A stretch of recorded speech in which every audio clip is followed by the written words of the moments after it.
Hoffman with Orin Inc. and I'm joined by Rob McEwen. We're here at the Sprott Resource Conference in Vancouver. It's lovely outside. We're inside. It's a bit dark. It's rather foolish, isn't it? It is, yeah. We should have moved the interview outside, but great for making the time. Appreciate it. You're definitely one of the higher profile speakers here at the conference. I'm glad you're making the time for it. Obviously, we've seen a couple of developments in the industry the last 6-7 weeks. It's been quite exciting. It has. In certain circles, you're called Rob 5000, right? Because of your bullish gold calls, and finally we're seeing gold move higher, and especially today, I think gold touched 1455, really bullish before the weekend. All right.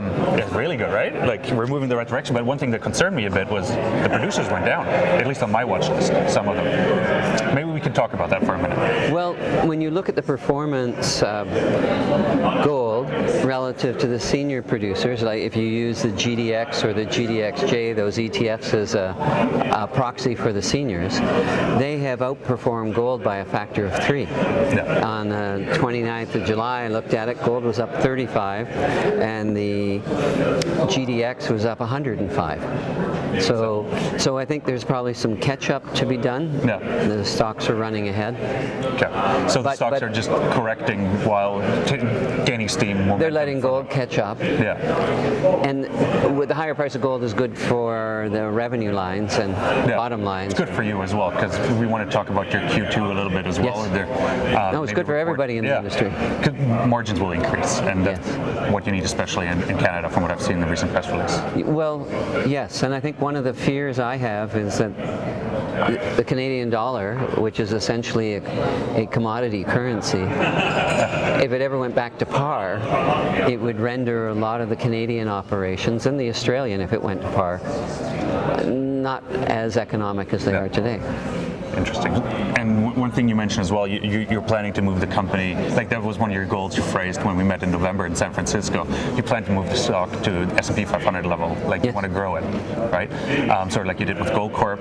And but grow it not for the sake of just size, but growth that increases the share price. And many people in the industry, in the last cycle we were in, wanted to grow, and they did grow, but they didn't really help their shareholders at all. Yes. Growing market cap is not always. No, you don't want to.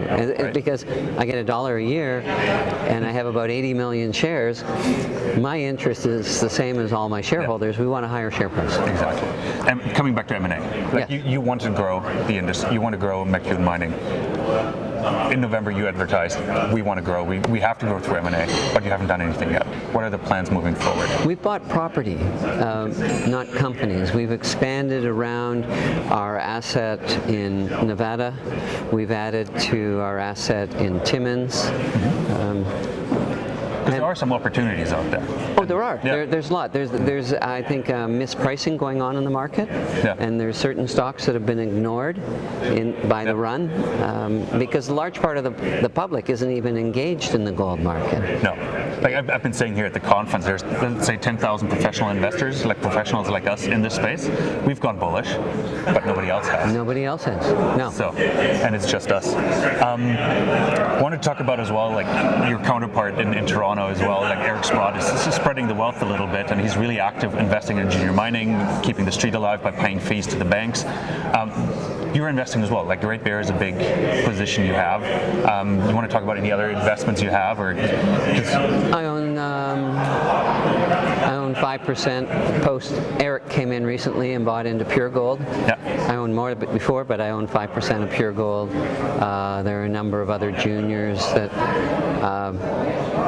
I keep investing in. There's some great stories out there right now, and some of these stories are tucked in the corner, not being noticed. And I like doing private placements when I do my purchases. Just want to circle back to M&A, because the question just came back to mind. Is Red Lake, there's obviously a lot of activity. You're there with Great Bear and yourself as well. Are you waiting for any fallout from the Gold Corp Newmont merger? No assets have hit the market just yet. I know they've been advertised, but no transactions have been made yet. Well, the dealers went around before this year, late last year, saying we suspect that properties such as the Red Lake mine owned by Goldcorp will be sold because it's one of the smaller ones in the new Newmont Goldcorp.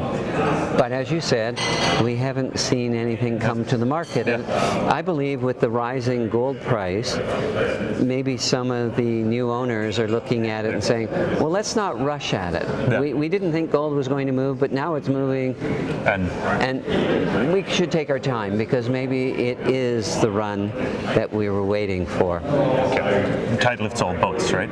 Yes. So, no, that's fantastic. I have a couple other questions prepared. Like, one thing, you're really engaged trying to activate the millennial investors in this space, like attracting them. You're marketing through WeWork, you're giving presentations there, attracting a different crowd. What other innovation or what other ideas do you have in that regard? Because I personally, I love the lithium run from the aspect that the marketing dollars were spent somewhat wisely, attracting a younger crowd, going for the EV trend. But unfortunately, the lithium boom has died rather quickly, and we lost those millennial investors again.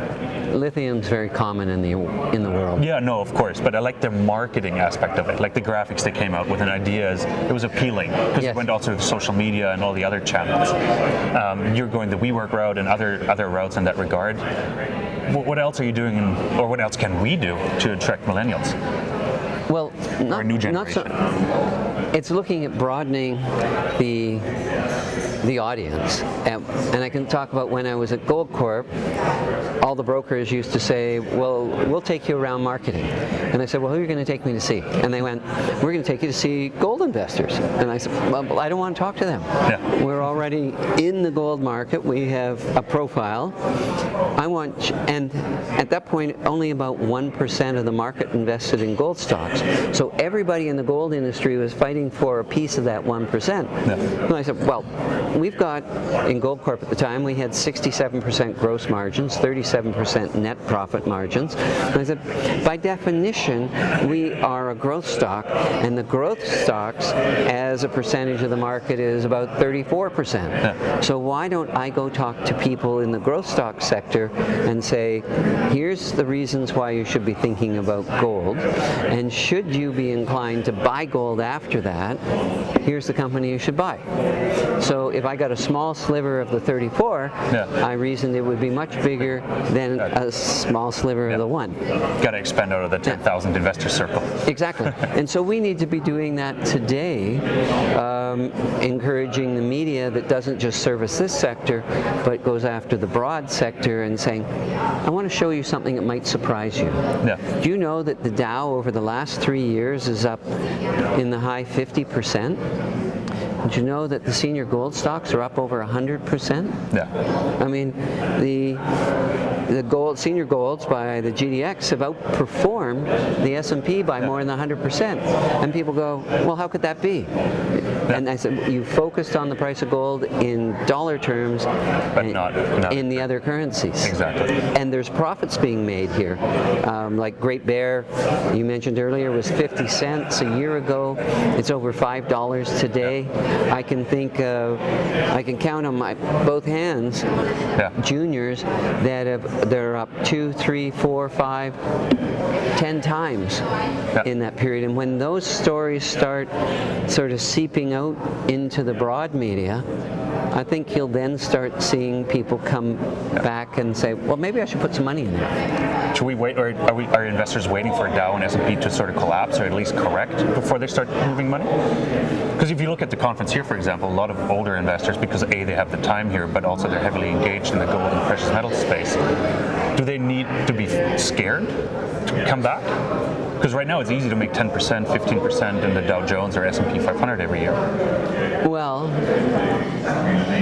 there comes a time when that stops. And so if you want to talk about the millennials, they've only known up markets. There was a little interruption in 08-09, but it's been generally like this, whether it's tech, biotech, cannabis, crypto. It's been, Those, I think there's a lack of appreciation of the longer term business cycles that impact the market. And it's like this time is different, but if you look at history, there are these cycles, and they're very pronounced. Yeah. I mean, will it happen again? In 1929, when the market crashed, the Dow Jones fell to such a point that it didn't get back to the 1929 levels until 1956. Yeah, that's a long run. That is a long run. And so part of it is just saying, get them to appreciate the economic cycles, that there's a possibility this could exist, and what are you doing to protect what you've made to date? Yeah. It's a form of insurance. Sure. It's a nice hedge. Thanks for joining us. This was great. Thank you, just Guy. a couple last words. Gold price by the end of the year? You always go on predictions. 1700. 1700? Okay, that's great. Well, thanks for joining us, and have a good weekend. Thank you, Guy. Thanks.